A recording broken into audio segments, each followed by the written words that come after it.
नमस्कार, जय महाराष्ट्र. मी डॉक्टर अनिल फळे. M 2032 live मध्ये आपल्या सगळ्यांचं स्वागत आहे. आपल्या सोबत आहेत Satish Dhage sir, lieutenant colonel. आता रोहित पवार यांचा 0 FIR नोंद करून घ्यायला गृह खात्याने काल नकार दिला आणि एकूणच गहजब माजलेला आहे. आता बारामतीमध्ये पोलीस ठाण्यामध्ये तो FIR नोंद व्हावा यासाठी रोहित पवार, युगेंद्र पवार आणि एकूणच बारामतीचे सर्व लोक हे आग्रह धरणार आहेत. अशा परिस्थितीमध्ये आता AGCA, AIB, CID, CBI या सगळ्या चौकशी यंत्रणा काय करत आहेत हा प्रश्न पडलेला आहे. आणि एरवी रस्त्यावर एखादा छोटासा अपघात झाला तरी FIR नोंद करून घेतला जातो. संबंधित वाहन मालकाला, चालकाला ताबडतोब ताब्यात घेतलं जातं. परंतु एवढी मोठी घटना होऊन देखील सरकारकडून, म्हणजे केंद्र सरकार आणि राज्य सरकारकडून कुठलंही ऑफिशियल स्टेटमेंट आलेलं नाही. आणि त्यामुळे एकूणच सुरक्षितता विमान प्रवासाची याच्याबद्दल देखील प्रश्न विचारले जात आहे. आणि या एकूणच परिस्थितीमध्ये रोहित पवार नात्याने अजित पवारांचे पुतणे आहेत. आणि मग त्या दृष्टीने ते नातं लक्षात घेऊन ते याचा छडा लावण्याचा त्यांनी चंग बांधलेला आहे. अशा परिस्थितीमध्ये ते टाळूवरचं लोणी खात आहेत. अशा प्रकारचं ट्रोलिंग त्यांना भारतीय जनता पार्टी आणि सोशल मीडियातून केलं जात आहे. एकूणच परिस्थिती ही चिघळत चाललेली आहे. आणि याविषयी आपण थेट विश्लेषण करणार आहोत. ते मत मांडणार आहेत सतीश ढगे सर. आणि दर्शकांना माझी विनंती आहे की आपलं जे काही मत तयार होईल ते कमेंट बॉक्समध्ये अवश्य लिहावं. हे चॅनल सबस्क्राईब करावं. आपण एका तटस्थ भूमिकेतून या चॅनलवर नेहमी चर्चा करत असतो. सतीश ढगे सर, आता सांगा की ही जी परिस्थिती आहे तुम्ही त्याचं कसं वर्णन कराल? नमस्कार अनिलजी, जय हिंद. मुळातच जय आता हिंद. ही सगळी परिस्थिती जर आपल्याला समजायची त्या ठिकाणी असेल तर माझ्या मते मी 3 गोष्टी लक्षात घेईल. एक आपण ज्याला म्हणतो इमोशन, सेंटिमेंट्स, भावना एका बाजूला, दुसऱ्या बाजूला फॅक्ट किंवा तथ्य, आणि तिसऱ्या बाजूला जे आहे कायद्याच्या चष्म्यातून, आपल्याला काही वाटो कायद्याच्या चष्म्यातून ही परिस्थिती आपण कशी पाहिली पाहिजे. सर्वात पहिल्यांदा इमोशन, सेंटिमेंट्स, भावना जर आपण लक्षात घेतल्या तर तमाम महाराष्ट्रीयन जनता ही या मताची त्या ठिकाणी आहे की अजित पवार सारखं एक उमद नेतृत्व जर असं तडकाफडकी सडन त्यांची जर एक्झिट होत असेल आणि मागच्या काही काळापासून ज्या वेगवेगळ्या गोष्टी आपल्या समोर त्या ठिकाणी येत आहेत, नक्कीच काहीतरी काळं बेर आहे आणि हे सगळं उघड व्हावं अशी महाराष्ट्रातल्या तमाम जनतेची त्या ठिकाणी इच्छा आहे, एक बाजू. दुसरी बाजू फॅक्ट वाईज जर आपण त्या ठिकाणी पाहिलं तर मागच्या काही दिवसांमध्ये मुख्यतः रोहित पवार हे वेगवेगळ्या प्रकारचे प्रूफ आणि एकूणच सिस्टम मधल्या ज्या कमतरता आहेत, त्रुटी आहेत, चुकी आहेत आणि त्याचा जो आहे संबंध अजित पवार यांच्या क्रॅशशी त्या ठिकाणी लावला जातोय, अशा प्रकारचं तथ्य ते त्या ठिकाणी समोर आणतायत. आणि आता तिसरी महत्वाची बाजू, हे सगळं जरी त्या ठिकाणी असलं तरी भारताचं संविधान, भारताचा कायदा आणि एकूणच ज्युडिशियल प्रोसेस याच्या माध्यमातून या सगळ्या गोष्टींना आपण कसं पाहिलं पाहिजे आणि what is the way forward, कशा प्रकारे या गोष्टी पुढे जात आहेत हे आपण त्या ठिकाणी समजलं पाहिजे. सगळ्यात पहिली गोष्ट, जशी तुम्ही प्रस्तावनेमध्ये सांगितली, मुळात काय झालं आपण काल पाहिलं की मरीन ड्राईव्ह पोलीस स्टेशन मध्ये जे आहेत रोहित पवार आणि त्यांचे इतर आमदार सहकारी त्या ठिकाणी गेले आणि त्यांची साधी सोपी त्या ठिकाणी मागणी होती की मुख्यतः DGCA, director general civil aviation, जो या सगळ्या एव्हिएशनशी संबंधित नियामक मंडळ आहे किंवा रेग्युलेटर आहे त्याच्या विरुद्ध. दुसरी गोष्ट VSR कंपनी जी या एअर क्रॅशशी संबंधित आहे.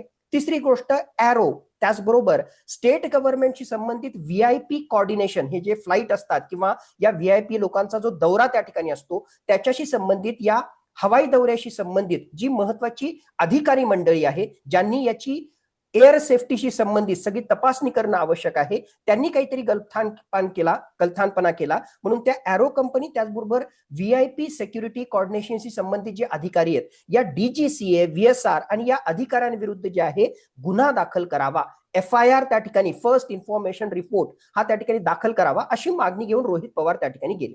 मग आपल्या समोर आलं की पहिल्यांदा तिथले सिनियर PI त्याच्या अनुसार जे आहे FIR दाखल करण्यासाठी सुरुवात झाली होती, परंतु ऍडिशनल DCP आले आणि नंतर जो आहे त्यांनी FIR दाखल करण्यामध्ये त्या ठिकाणी नकार त्याला दिला. आता पहिल्याच याच्यात जे आहे स्पष्टपणे त्या ठिकाणी सांगतो की पोलिसांनी अशा प्रकारचा FIR दाखल करून घेणं आवश्यक होतं का? नियमाच्या अनुसार जर आपण पाहिलं तर मी जसं म्हटलं की तथ्य आणि सेंटिमेंट्स या गोष्टी एका बाजूला त्या ठिकाणी आहेत, पण नियमाच्या अनुसार हे करायला आवश्यक होतं का?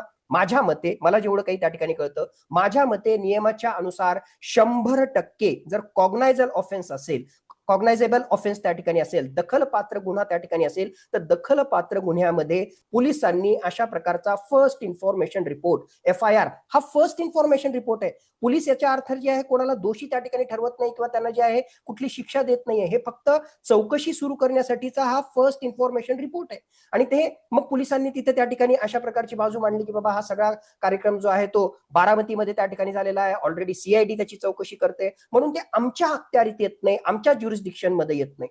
जर तुमच्या ज्युरिस्डिक्शन मध्ये येत नाही तर सुप्रीम कोर्टने निर्देश दिलेले आहेत 2013 पासून 0 FIR नावाची गोष्ट आहेच ना.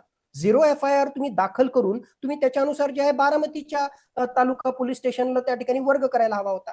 जर कॉग्नायझेबल ऑफेन्स असेल, दखलपात्र गुन्हा असेल, जर रोहित पवार आणि त्यांचे साथीदार त्याचबरोबर वकील मंडळी ही त्या ठिकाणी क्रिमिनल निग्लिजन्स झाला, त्याचबरोबर घातपात आहे याच्याशी संबंधित काही प्रूफ देत असतील, तर माझ्या मते तिथे FIR दाखल करून घेण्यात कुठलीही त्या ठिकाणी काही अडचण त्या ठिकाणी नव्हती. पण पोलिसांनी नियमाच्या मागे लपणं किंवा कुठेतरी जे आहे एक स्वतःला जे आहे साईडलाईन करण्याचा प्रयत्न त्या ठिकाणी केला. मग याच्यात काही राजकीय हस्तक्षेप होता का, बाकी काही गोष्टी होत्या, मला त्याच्याविषयी कॉमेंट करायचं नाही. तर पहिली गोष्ट, पोलिसांनी FIR दाखल करायला पाहिजे होतं का, याचं उत्तर हो. आता आपण एक बाजू त्या ठिकाणी समजून घेऊ. रोहित पवार आणि त्यांच्या सहकाऱ्यांची कालचा जो प्रकार त्या ठिकाणी झाला त्याच्याशी संबंधित त्यांची भूमिका काय आहे? पहिली गोष्ट, व्हीएसआर कंपनीच्या विरुद्ध FIR दाखल व्हावा का? मला वाटतं व्हीएसआर कंपनीच्या विरुद्ध दाखल म्हणजे FIR दाखल व्हावा, त्यांच्या विरुद्ध चौकशी व्हावी, तशा प्रकारचे तगडे प्रूफ आतापर्यंत समोर त्या ठिकाणी आलेले आहेत. मुळातच जे नियम आहेत त्या नियमाच्या अनुसार अशा प्रकारची जी प्रायव्हेट एअर कंपनी असते त्या प्रायव्हेट एअर कंपनीची ही जबाबदारी आहे की एअर सेफ्टी, एअर वर्दीनेस, पायलटचा कॉम्पिटन्स या सगळ्या गोष्टी पाहणं, त्या विमानाशी संबंधित लॉग मेंटेन करणं, या सगळ्या गोष्टी ज्या आहेत त्या कंपनीनं पाहणं आवश्यक आहे.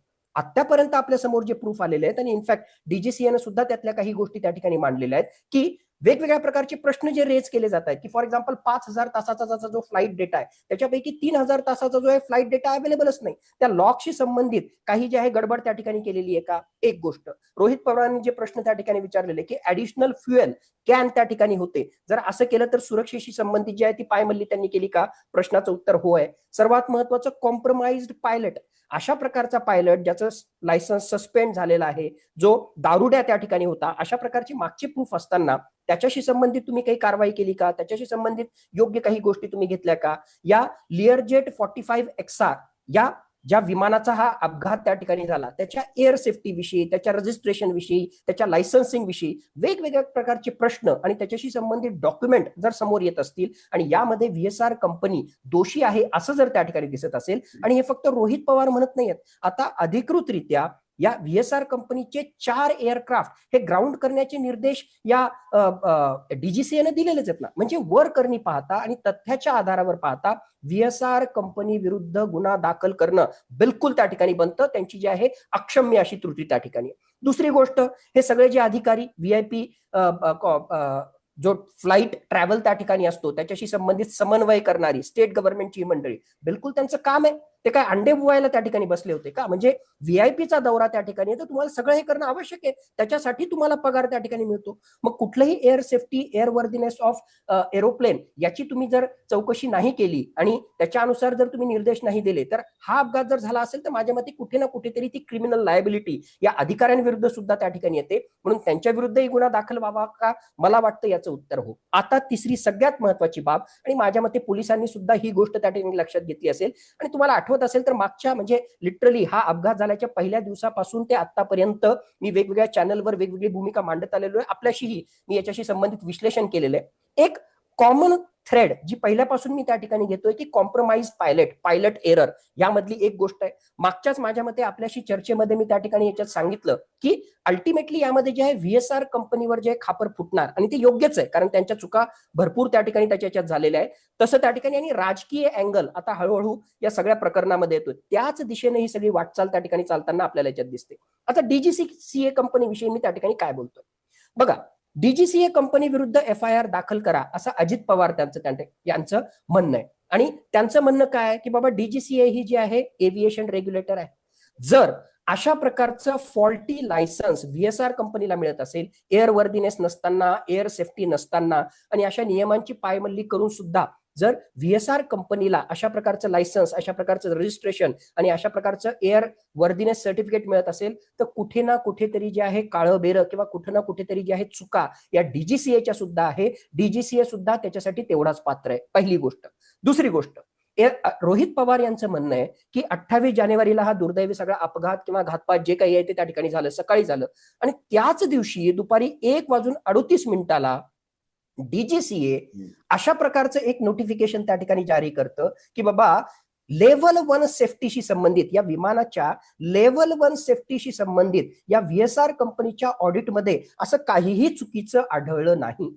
एवढी घाई करायची त्या ठिकाणी काय गरज आहे? जर अपघात त्या ठिकाणी झाला तर लगेच एक प्रकारे जे आहे क्लीन चिट त्या व्हीएसआरला जे आहे एक प्रकारे वाचवण्यासाठी अशा प्रकारची क्लीन चिट देण्याचा काय प्रकार आहे? जस्ट आपल्या दर्शकांसाठी लेव्हल 1 सेफ्टी म्हणजे काय? ऑडिट केल्यानंतर या डीजीसीएला असं त्या ठिकाणी आढळलं की बाबा याच्यामध्ये ज्या एवढ्या मोठ्या काही चुका किंवा एवढ्या काही त्रुटी नव्हत्या की त्याच्यामुळे एअर सेफ्टी किंवा त्या विमानामध्ये बसलेल्याचा जे आहे जीव जाईल अशा प्रकारच्या ज्या आहेत त्रुटी या ठिकाणी नव्हत्या. म्हणजे अशा प्रकारचं एअर लेव्हल 1 सेफ्टीशी संबंधित काहीही त्रुटी चुका त्या ठिकाणी नव्हत्या अशा प्रकारचं सर्टिफिकेट दिलं. मग अशा प्रकारे व्हीएसआर कंपनीला वाचवण्याचा प्रयत्न जर डीजीसीए करत असेल तर त्याला सुद्धा जे आहे चौकशीच्या घेऱ्यात घ्यावं असं रोहित पवार यांचं त्या ठिकाणी म्हणणं होतं. आता रोहित पवार यांची भूमिका आपण त्या ठिकाणी समजली की बाबा डीजीसीएवर का कारवाई करा, व्हीएसआर कंपनीवर का करा आणि हे ऑथॉरिटी जे आहे एरो कंपनी त्याचबरोबर आणि प्रत्येकाचं त्याच्या मागचं लॉजिक मोठी तौरपर मी सांगण्याचा प्रयत्न केला. आता पोलिसांनी त्या ठिकाणी काय केलं? पोलिसांनी जी आहे जी भूमिका त्या ठिकाणी घेतली त्यांनी सांगितलं की पहिली गोष्ट आमच्या ज्युरिस्डिक्शन मध्ये येत नाही, पहिली गोष्ट. दुसरी गोष्ट त्यांचं म्हणणं आहे की ऑलरेडी सीआयडी याची चौकशी करते, ऑलरेडी जे आहे एएआयबी तर्फे त्या ठिकाणी चौकशी सुरू आहे. आणि तिसरी सर्वात महत्वाची गोष्ट, हे आमच्या अखत्यारीत येतच नाही, बारामती तालुका पोलीस स्टेशनच्या अखत्यारीत त्या ठिकाणी येतं म्हणून त्यांनी त्या ठिकाणी बघावं. मला वाटतं जी गोष्ट सांगितली नाही आणि ती तेवढीच महत्वाची आहे नियमाच्या अनुसार सुद्धा, डीजीसीए व्हीएसआर कंपनीच्या विरुद्ध जे आहे गुन्हा दाखल करणं विशेष प्रॉब्लेम आला नसता, एक्सेप्ट जे प्रेशर आहे पॉलिटिकल प्रेशर किंवा बाकीच्या गोष्टी असतील 2 मिनिटासाठी ती गोष्ट आपण बाजूला सारू. पण डीजीसीए ही स्टॅच्युटरी ऑथॉरिटी आहे. म्हणजे काय? भारताच्या पार्लमेंटरी ऍक्ट नुसार संसदीय कायद्याच्या अनुसार बनवलेली अशा प्रकारची डायरेक्टर जनरल सिव्हिल एव्हिएशन जी संपूर्ण भारतातलं एव्हिएशनशी संबंधित जे रेग्युलेशन आहे ती करणारी ऑथॉरिटी आहे. अशा प्रकारची स्वायत्त संस्था आहे. मग अशा स्वायत्त संस्थेविरुद्धच अशा प्रकारचा गुन्हा दाखल करणं कुठे जरी जे आहे तिथे प्रॉब्लेम आहे. एक. दुसरी त्याहून महत्वाची गोष्ट, एअरक्राफ्ट ऍक्ट 1934च्या या विमानाशी संबंधित कायद्याच्या वेगवेगळ्या कलमाच्या अनुसार हा सगळा प्रकार त्या ठिकाणी चालतो. माझ्या मते त्यातलं सेक्शन 18 आहे, सेक्शन 18 ऑफ एअरक्राफ्ट ऍक्ट 1934. यामधला एक अत्यंत महत्वाचा क्लॉज आहे. तो क्लॉज जो आहे त्याला आपण म्हणतो गुड फेथ क्लॉज. म्हणजे काय? या कायद्यामध्ये सांगितलेलं आहे गुड फेथ क्लॉज. म्हणजेच काय? डीजीसीए ही जी नियामक मंडळ आहे, ही जी डीजी ऑथॉरिटी आहे, या ऑथॉरिटीनं जर वेगवेगळ्या कंपनीच्या विमानांशी संबंधित जर तपासणी केली आणि त्याच्या आधारावर एअर सेफ्टीचं सर्टिफिकेट दिलं, एअर वर्दीनेस सर्टिफिकेट दिलं की हो हे विमान जे आहे उडण्यास योग्य आहे, पात्र त्या ठिकाणी आहे, बाकीचे काही त्याच्यात इश्यू नाही. मग जर असं झालं आणि तेच विमान समजा क्रॅश झालं आणि त्यामध्ये कोणाचा जर बळी गेला, तर कोणाचा बळी गेला म्हणून जे आहे तुम्ही या डीजीसीएला जबाबदार ठरवू शकत नाही. मी सेक्शन 18चा रेफरन्स त्या ठिकाणी देतोय. आणि सेक्शन 18 काय म्हणतं? कारण त्या ऑडिटरनं किंवा त्या सेफ्टीशी संबंधित डीजीसीएचा जो कुठला इन्स्पेक्टर होता त्यानं त्यावेळेस त्याच्या समोर जे तथ्य होते त्या तथ्यांचा आधार घेऊन त्याच्या नॉलेजच्या आधारावर तशा प्रकारचं सर्टिफिकेट त्या ठिकाणी दिलेलं आहे. दुर्दैवानं नंतर तो अपघात झाला आणि त्यामध्ये कोणी जर मेलं तर अवेलेबल डेटाच्या अनुसार आणि गुड फेथ मध्ये त्यानं सगळं ते त्या ठिकाणी काम केलेलं आहे. म्हणजे त्या मोमेंटला त्या व्यक्तीला हे माहित नव्हतं की इथे जे आहे एवढं मोठं काहीतरी एअर सेफ्टीशी रिलेटेड प्रॉब्लेम आहे की कोणाचा जीव जाणार आहे, किंवा फक्त त्या व्यक्तीचा जीव जावा म्हणूनच त्यानं जे आहे तशा प्रकारचं सर्टिफिकेट दिलं, असं कुठेही त्याचं ते सर्टिफिकेट देताना किंवा ती कारवाई करताना उद्देश नव्हता. म्हणून या गुड फेथ क्लॉजच्या अनुसार, भारतीय न्याय व्यवस्थेच्या अनुसार या डीजीसीएच्या अधिकाऱ्यांना आपल्याला दोषी धरता येणार नाही अशा प्रकारचा क्लॉज आहे. म्हणूनच मला वाटतं की आतापर्यंत रोहित पवार यांनी ज्या वेगवेगळ्या गोष्टी समोर आणलेल्या आहेत, नक्कीच डीजीसीए व्हीएसआर कंपनीशी संबंधित प्रचंड त्रुटी आहेत, प्रचंड चुका झालेल्या आहेत, एअर सेफ्टीशी संबंधित सगळ्या गोष्टी आहेत. पण एकही गोष्ट अशी 100% आपल्याला सांगता येत नाही की याच गोष्टीमुळे ही गोष्ट झाली म्हणूनच जे आहे अजित पवार यांचा घात झाला. चुकी, कमतरता, त्रुटी या सगळ्या गोष्टी राहिलेल्या आहेत. माझ्या मते ही एक गोष्ट असेल ज्याच्यामुळे डीजीसीए विरुद्ध जे आहे अधिकृतरित्या एक प्रकारे कायदेशीर बडगा हा जो आहे अजूनही डीजीसीए विरुद्ध जे आहे त्या ठिकाणी करण्यात आलेला नाही. हा, जर असं आढळलं की यांचा प्रत्यक्ष या घातपातामध्ये संबंध आहे, त्यांचा डायरेक्टली रोल आहे, तर 100% जे आहे डीजीसीए वर पण त्या ठिकाणी कारवाई होऊ शकते. हे सुद्धा एक कारण त्या ठिकाणी असेल. तर ही जी झाली माझ्या मते पोलिसांची त्या ठिकाणी भूमिका आहे. आणि आता तिसरी जी बाजू आहे की बाबा पुढे काय, तर आज आपल्याला जसं माहिती आहे की रोहित पवार आणि त्यांचे सहकारी बारामती पोलीस स्टेशनमध्ये जाऊन जे आहे तिथे गुन्हा दाखल करण्यासाठी प्रयत्न करतील. पण पोलिसांनी आतापर्यंत भूमिका घेतलेली आहे, जी मुंबई पोलिसांनी सांगितलेले आहे की ऑलरेडी याच्याशी संबंधित जे आहे 28 जानेवारीला हा सगळा प्रकार झाल्यानंतर एक प्रकारे आकस्मिक मृत्यू म्हणून, म्हणजे ऍक्सिडेंट, एअरक्राफ्ट ऍक्सिडेंटशी संबंधित रिपोर्ट जो आहे तो त्या ठिकाणी ऍक्सिडेंट डेथ रिपोर्ट, एडीआर आपण ज्याला म्हणतो, ऍक्सिडेंट डेथ रिपोर्ट जो आहे तो ऑलरेडी दाखल झालेला आहे. अशा प्रकारच्या मृत्यूच्या अनुषंगाने जे तसा रिपोर्ट झालेला आहे. मग ऑलरेडी अशा प्रकारचा रिपोर्ट दाखल झाला असताना पुन्हा दोनदा FIR त्या ठिकाणी दाखल करणं, प्लस CID सारखी जी आहे राज्यस्तरीय संस्था याची चौकशी करत असताना आणखीन एक FIR दाखल करणं हे योग्य नाही. म्हणून नियमाच्या आडून जे आहे स्वतःला वाचवण्याचा प्रयत्न माझ्या मते मुंबईच्या मरीन ड्राईव्ह पोलिसने त्या ठिकाणी केला असावा. मग यातून वाट शोधण्यासाठी जे आहे बारामती पोलीस स्टेशनला झालं का, तसा करण्याचा प्रयत्न आता रोहित पवार त्या ठिकाणी करू शकतील. आणि तिसरा मुद्दा माझ्या मते तेवढाच महत्वाचा आहे. तुम्ही जर आतापर्यंत, म्हणजे आता याच्यात त्या वेगवेगळे राजकीय अँगल सुद्धा आहेत, मी त्याला आत्ताच त्या ठिकाणी टच करत नाही, पण एक गोष्ट लक्षात घ्या की आतापर्यंत जे आरोप झाले, म्हणजे रोहित पवार असतील, अमोल मिटकरी असतील किंवा बाकीचेही सगळे लोक त्या ठिकाणी ढगे बिलकुल ते सर, प्रश्न त्या ढगे ठिकाणी. Sir, yes. आपण बिफोर वी गो त्या पॉलिटिक्सकडं किंवा त्या मुद्द्यांकडे जाण्यापूर्वी तुम्ही जे काही अतिशय स्वच्छ आणि नीटनेटकी मांडणी केलेली आहे या DGCAच्या संदर्भात आणि पोलिसांना, आणि मग तो कायदा वगैरे, हे संसद, तुम्ही कलमही सांगितलेले आहेत की ते नेमका पोलिसांना काय हे येत आहे. आता बघा की सर्वसामान्यांच्या दृष्टिकोनातून आपण ज्या वेळेला चर्चा करतो, आता तुम्हाला आठवत असेल आपल्या छत्रपती संभाजीनगरमध्ये एक विमान अपघात झाला होता एक 20-25 वर्षांपूर्वी. करेक्ट. त्यावेळेला घटना काय घडली होती की त्या चिकलठाणा एअरपोर्टच्या बाजूने च्या बाजूने ते ज्या वेळेला फ्लाईट उड्डाण म्हणजे टेक ऑफ घेतलं त्यांनी, तर त्यावेळेला त्याची चाकं त्यांनी कापूस गुंडाळला आणि तो कापसाची गंजी होती त्या ट्रकमध्ये, रोडवरून जो ट्रक चालला होता, आणि त्याच्यामुळं तो अपघात झाला. आणि मग तो ट्रकचा ड्रायव्हर आहे तो भयान तो घाबरला गेला आणि त्यांनी त्याच्या मालकाला पंजाबमध्ये लुधियानाला फोन केला की विमान आणि आपल्या ट्रकचा अपघात झालेला आहे. त्या ट्रक मालकाने त्याला बेडत काढलं की रात्रीची तुझी उतरली नाही का, असंही झालेलं आहे. म्हणजे सांगायचं तात्पर्य असं आहे की ह्या गोष्टीची मग पोलीस ठाण्यांनी दखल घेतली नव्हती का, तर त्यावेळेला घेतली होती दखल. आणि ज्या वेळेला रोहित पवार हे भावनिक सोडून द्या, तांत्रिक मुद्दे उपस्थित करत आहेत. आणि दुसरी गोष्ट म्हणजे आता ते याचे तुमचे लेझर जेट, हे जे 4 फ्लाईट आहेत VSR कंपनीचे, ते ग्राउंड केले ग्राउंड तुम्ही. केली. ते ग्राउंड करायला किती उशीर लावला तुम्ही. म्हणजे जर आता हे तुम्ही पेट्रोल कॅन होते, अमुक होतं, तमुक होतं, हे सगळे वंदता जर आपण समजा तुम्ही एक क्षणभर असं गृहीत धरलं की ह्या यंत्रणेचं बरोबर आहे किंवा ट्रोल जे करतात ते रोहित पवार यांना, की त्यांचं ते बरोबर आहे की ते कॅन नव्हतेच त्याच्यामध्ये.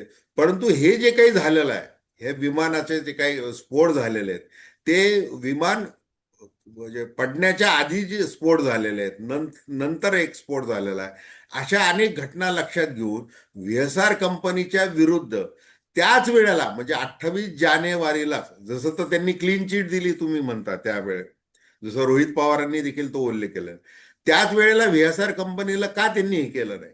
मग त्यांनी ज्या वेळेला चंद्राबाबू नायडू, मग त्यांचा तो जावई, मग त्यांची मुलगी, आणि मग ते फायनान्स कंपनी VSRला ते दिलं जातं, मग त्याच्या लग्नाला हे कसं, मग तो जो काय रोहित सिंग आहे तो अमेरिकेतल्या मियामीमध्ये त्याला कसं पाठवलं गेलं, हे विमान मंत्री जो आहे नायडू, तर त्यांनी ते का केलेलं आहे, त्यांच्या राजीनाम्याची पण त्यांनी मागणी केलेली आहे.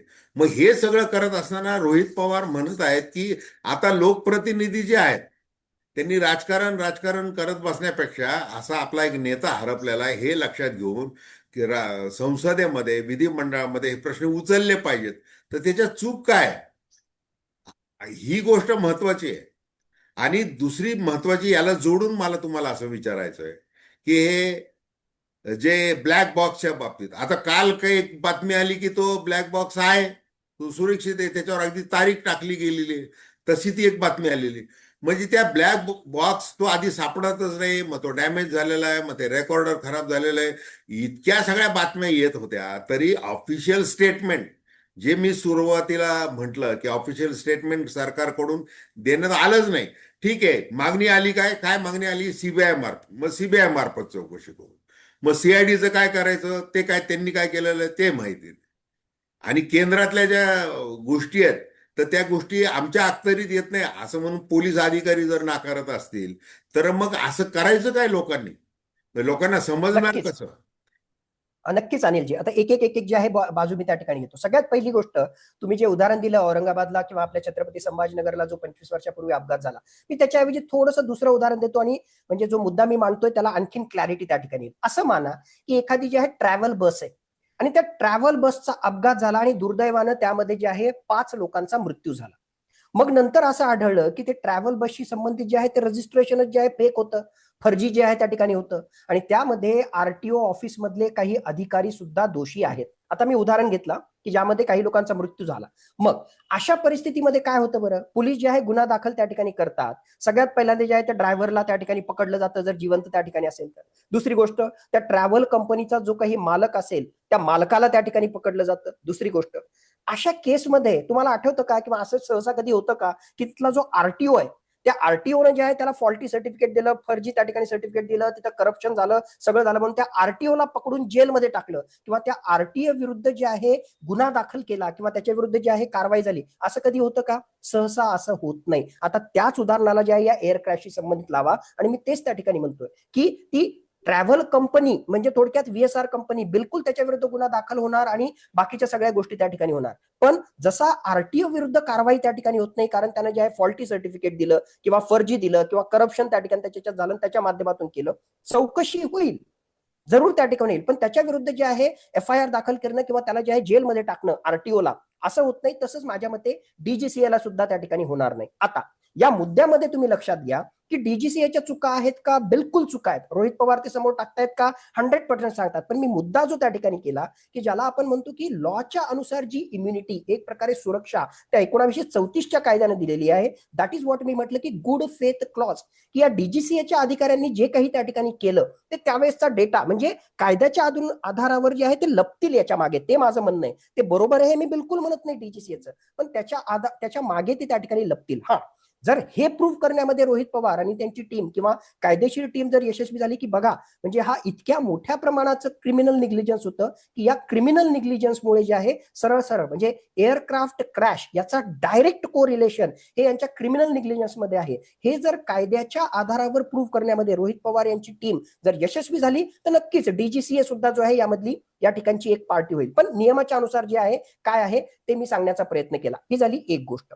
दुसरी गोष्ट, तुम्ही सगळ्या ज्या गोष्टी सांगितल्या की रोहित पवार या सगळ्या गोष्टी मांडतायत आणि बाकीचं आहे, म्हणूनच ते म्हणतो की सामान्य व्यक्तीच्या मनामध्ये प्रश्न काय आहेत, हे फक्त आरोप नाहीयेत. त्या आरोपाला जे आहे रोहित पवार आणि त्यांच्या टीमने वेळोवेळी अशा प्रकारे तथ्यांच्या आधारावर जे आहे प्रूफ त्या ठिकाणी दिलेले आहेत आणि या प्रूफ वरून जे आहे याच्या विरुद्धचं जे एक प्रकारे म्हणजे गडद जे झालेला आहे, हा जो काळोख आहे हा आणखीन काळोख जो आहे तो गडद होताना आपल्याला त्या ठिकाणी दिसतोय. म्हणून नेमका अशा प्रकारची अधिकृत भूमिका येणं आणि त्याच्या माध्यमातून पुढे गोष्टी जाणं हे तिथे आवश्यक आहे. ही दुसरी बाजू. तिसरी गोष्ट, यामध्ये जे आहे अल्टिमेटली जर डीजीसीएचे लोक म्हणजे त्या ठिकाणी दोषी आढळले तर माझ्या मते त्यांच्या विरुद्ध क्रिमिनल निग्लिजन्सची केस दाखल करण्याच्या ऐवजी ते लोक काय करतील, प्रिव्हेन्शन ऑफ करप्शन ऍक्ट 1984 की हो यांनी जे आहे गलथानपणा केला, यांनी पैसे घेऊन जे आहे व्हीएसआरशी संबंधित त्या ठिकाणी केलं, मग कोण अधिकारी होते यांच्या विरुद्ध जे आहे भ्रष्टाचार विरोधीचे जे कायदा आहे तो त्या ठिकाणी करा. पण क्रिमिनल निग्लिजन्सची केस जी आहे माझ्या मते दाखल करण्यापासून म्हणजे डीजीसीएच्या अधिकाऱ्यांविरुद्ध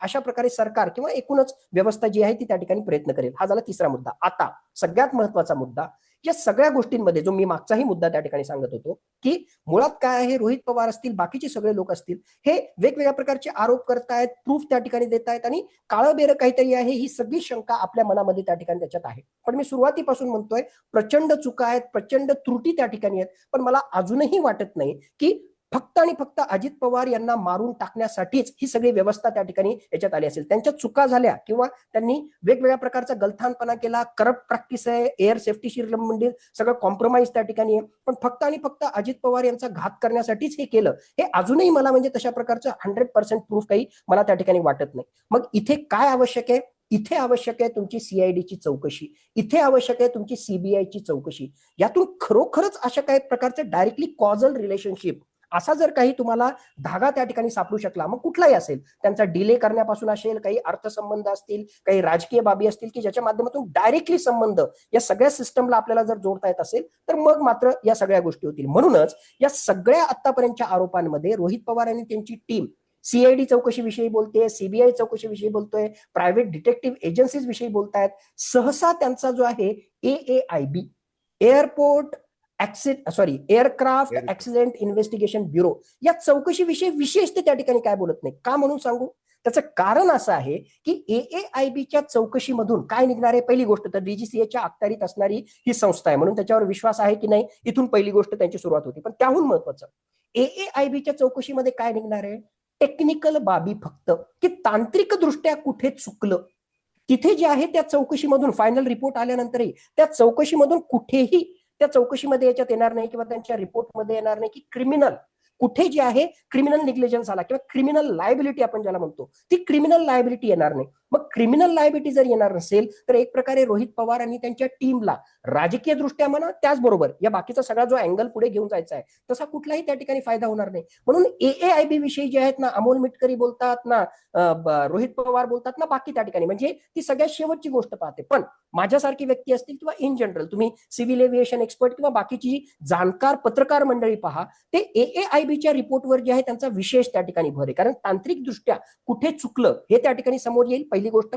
आणि दुसरी महत्वाची गोष्ट, हा रिपोर्ट टेक्निकल त्याचबरोबर फ्युचरिस्टिक पॉइंट ऑफ व्ह्यू, की भविष्यामध्ये जर अशा प्रकारची परिस्थिती झाली तर या एअरक्राफ्टच्या माध्यमातून ऍक्सिडेंट होऊ नयेत किंवा अशा प्रकारच्या गोष्टी घडू नयेत, म्हणून काय काय करता येईल यासाठी हा AAIBचा रिपोर्ट खूप महत्वाचा असतो. म्हणून माझ्या मते जे आहे, राजकीय लोकांचा भर जो आहे तो CID CBI या चौकशीवर आहे, व्हेअर ॲज एअरक्राफ्ट ऑथॉरिटीजशी संबंधित असेल तर त्यांचा भर जो आहे तो AAIB वर आहे. म्हणूनच आता पुढचा मुद्दा, 28 तारखेपर्यंत जो AAIBचा प्राथमिक अहवाल त्या ठिकाणी येणार आहे, पण विशेष त्याच्याविषयी बोलताना दिसत नाही, किंवा आलं तरी एखाद दोन मुद्दा जो आहे तो आपल्या कामासाठी राजकीय मंडळी वापरतील, पण त्याचा विशेष यांना त्या ठिकाणी फायदा होणार नाही. म्हणून हा मुद्दा जिवंत राहावा म्हणून वेगवेगळ्या प्रकारचे आरोप आणि अशा प्रकारची मुवमेंट करण्याचा प्रकार माझ्या मते राजकीय मंडळी करते असं मला या ठिकाणी स्पष्टपणे वाटतंय. नाही, काय आहे सर, की तुम्ही हे मांडणी तर तुमची अचूकच आहे त्याच्याबद्दल, तर त्यामुळे मी तुम्हाला असं विचारतोय. आता हे तांत्रिक झालं, नंतर कायद्याशी हे झालं, या सगळ्या गोष्टी आपण मान्य करतच आहोत. आपण ते अमान्य करून पुढे जातच नाही, कारण कायदा महत्वाचा आहे, तांत्रिक बाजू महत्वाची.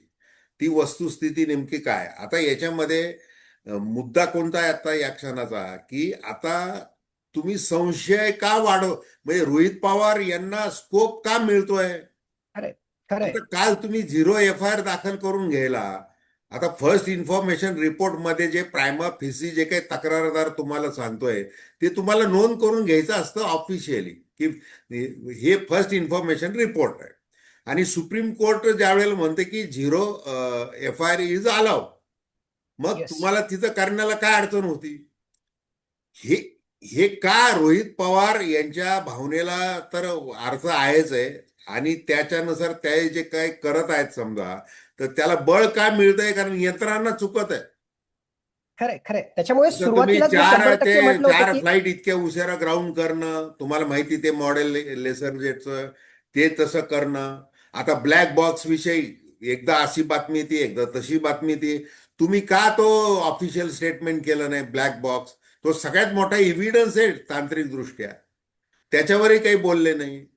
त्याच्यामुळे गोंधळ वाढा. चौकशी आणि हे चालू आहे जो माझ्या नकार मते दिला अधिकृतरित्या माझ्या मते अनिलजी, अधिकृतरित्या त्यांची भूमिका असेल की चौकशी चालू आहे आणि इतक्या लवकर आम्हाला ते सांगता येणार नाही. ह्या चुका आहेत का 100%? म्हणजे मी सुरुवातीला चर्चेमध्ये सांगितलं की 100% FIR दाखल करून घ्यायलाच हवा होता. यामध्ये म्हणजे पोलिसांनी असं का केलं किंवा का ते लपतायत, नियमाच्या अनुसार जे आहे ते बरोबर करत नाहीयेत. ब्लॅक बॉक्स विषयी म्हणताय, ऑलरेडी आपण ती चर्चा त्या ठिकाणी केलेली आहे. पण माझ्या मते या संस्था, मी जस्ट त्यांच्या बाजूने एक म्हणजे कयास त्या ठिकाणी मांडतोय की इट इज टू अर्ली. आम्ही जे 28 दिवस किंवा 30 दिवसही अजून पूर्ण झाले नाही आणि आमच्या पहिल्या रिपोर्टमध्ये त्या ठिकाणी त्याच्यात येईलच. म्हणून जे आहे they are passing the time. आणि रोहित पवार यांची जी भूमिका त्या ठिकाणी आहे की हा वेळ वाचवून किंवा या वेळेच्या आडून जे आहे ते सगळे जे मॅच फिक्सिंग करण्याचा प्रयत्न करतायत याला आणखीन बळ मिळतं, याला मी नक्की त्या ठिकाणी सपोर्ट करतो. येस.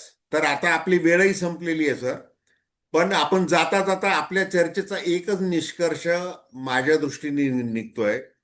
तो असा आहे की तुमच्या सगळ्या ज्या ऑफिशियल यंत्रणा आहेत, IB असेल, DGCA असेल, CID, CBI, त्यांच्या वेगवेगळे त्यांची जी कार्यकक्षा असते त्याच्यामध्ये त्यांना जेवढा स्कोप आहे त्याच्यामध्ये ते चौकशी करतीलच. आता सरकारने म्हणजे एक याच्यामध्ये भर काय टाकलेली आहे की संशय आणि हे सगळा भावनेचा उद्रेक वाढेल याची. तर सरकारकडून ही चूक झालेली आहे, गृह खात्याकडून. तो FIR नोंद करून घेतला नाही, ही सगळ्यात मोठी चूक झालेली आहे. आता त्यामुळं सरकार स्वतःच त्याला कारणीभूत आहे. ते जर FIR दाखल करून घेतला असता तर आज जे काही बारामतीमध्ये आता जे होऊ घातलेलं आहे तो काही प्रकार झाला नसता आणि सगळ्या चौकशी यंत्रणा व्यवस्थित मार्गी लागल्या असत्या. एवढंच याच्यामधून साध्य म्हणजे एवढंच आपल्या चर्चेचा हा निष्कर्ष आहे. तर ढगे सर, खूप खूप धन्यवाद. धन्यवाद.